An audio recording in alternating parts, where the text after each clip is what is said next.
So what I'm going to do now is I'm going to take a pad, put it on my polisher, grinder, making sure it's even.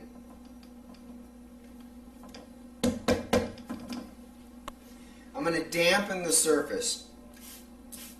You don't want a lot of water on it because you don't want to create a wet slurry. You want it to be a paste. I'm going to take the 6,000 grit compound and I'm simply going to agitate it a little bit and then apply a small amount. Not a lot, as you can see. A new pad needs to be seasoned. In order to season the new pad, you must wet the pad, put the pad on the surface, and do small circles to try to impregnate the pad with the compound. As you can see, I put a little too much water on this. I really want it to be more of a toothpaste consistency. So I am simply going to move this about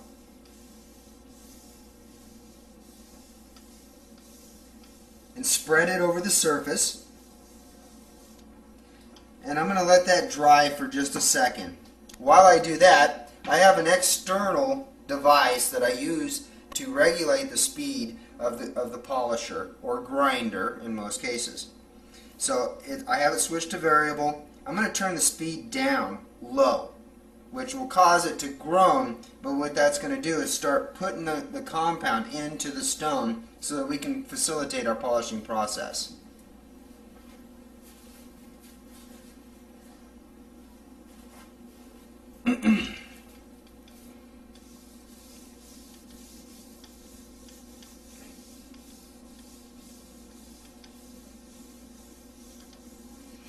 I can feel tension on the surface, which is what you want to feel. That means that it's starting to dry out. We're using water, so we want it to start to dry out. We don't want to fling a whole bunch of compound initially here. This can be a little bit of a messy process, and it is recommended that you put some floor covering and maybe tape off a little bit around the area.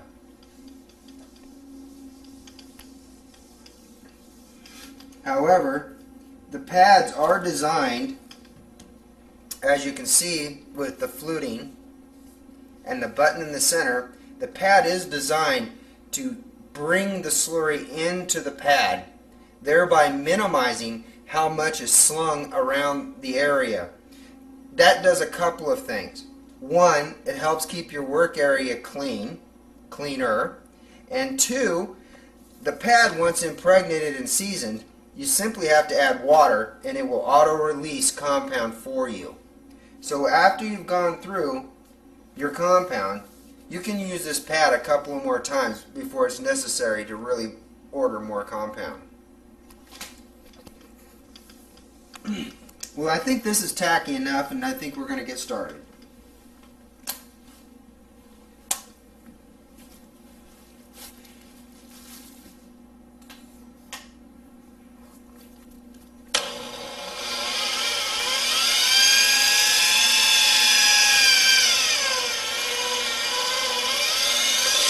At this point, I got it going, so I'm going to turn up the power.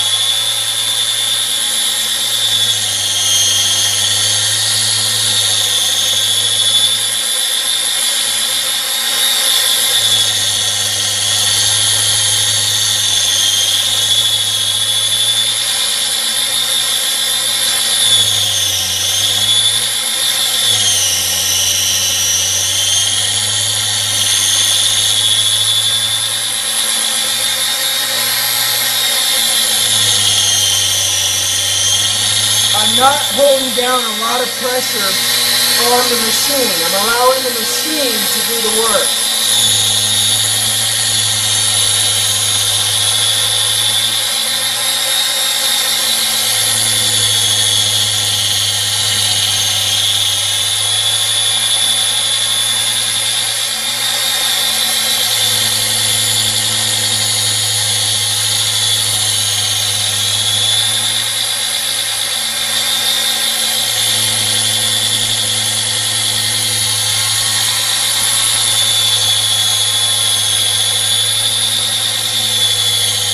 Notice I'm doing a cross motion here.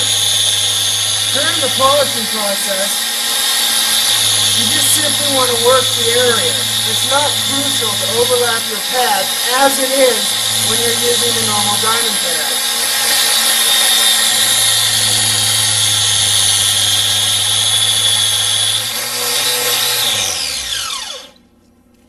As you can see, I have a buildup of compound on the surface here. This can be scraped off and utilized.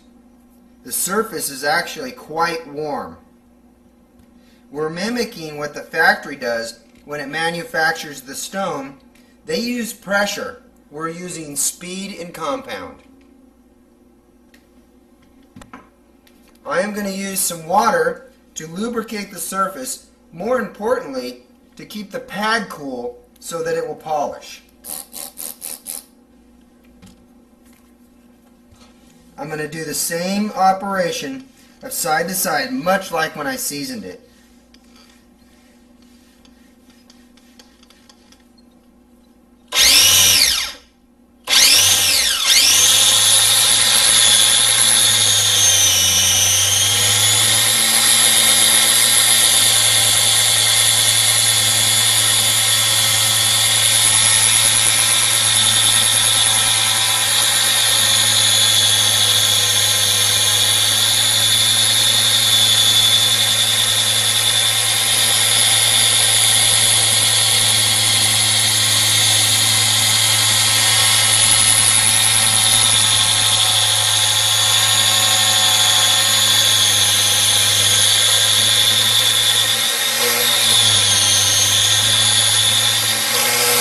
Now I'm going to lubricate the surface.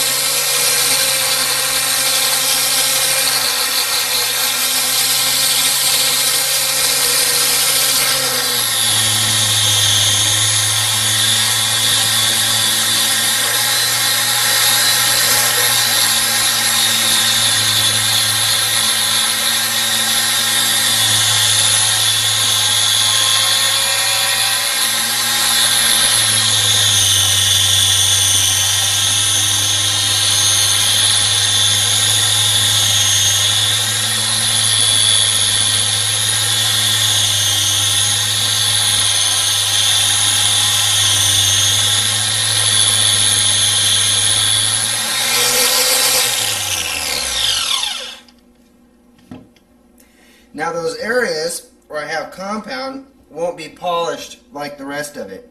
So we want to make sure that we scrape those areas off so that we can polish the entire surface. Sometimes a razor blade works very well for this.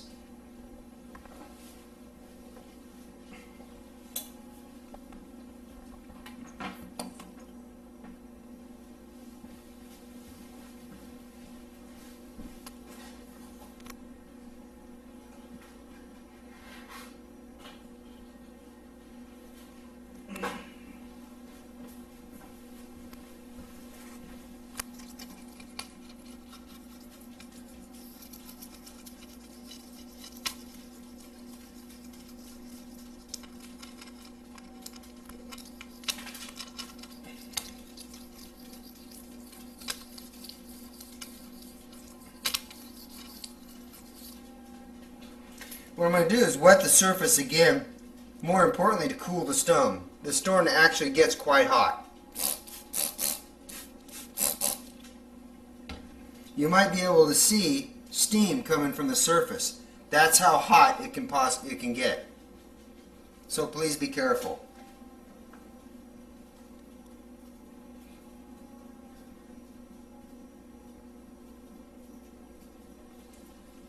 At this point, I'm going to add just a little more. We're dealing with uba tuba, a grain, which is very difficult to polish.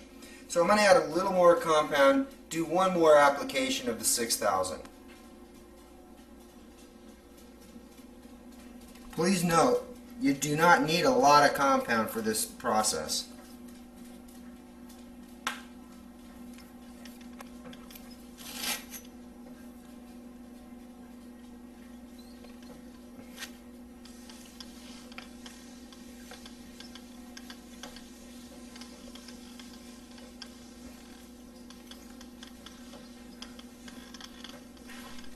You can notice that the stone is so hot, it has actually evaporated the water already.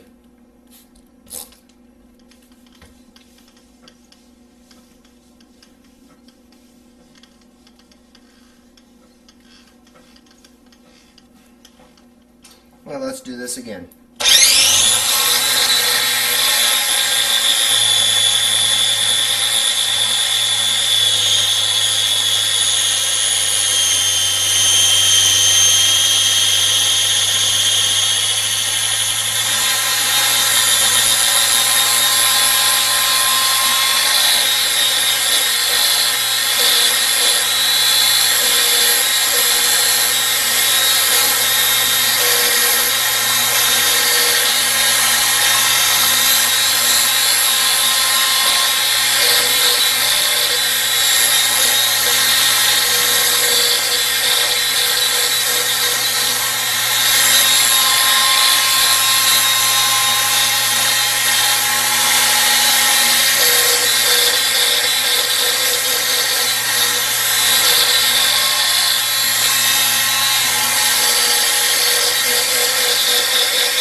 Well, let's clean this up and see where we're at with 6,000. Well, we finished with our 6,000 grit, and you can see the results that we have with the 6,000. It's almost exactly where it needs to be as far as surface quality goes. However, we have 2 more grits to go. I should caution that you can actually over polish stone, and at that point it would be shinier. I like to stop in between grits and do an evaluation of the surface quality to make sure that I'm matching what the factory did. So as you can see, we've left a stripe in the center, so you can see that this is the same tile we've been working with.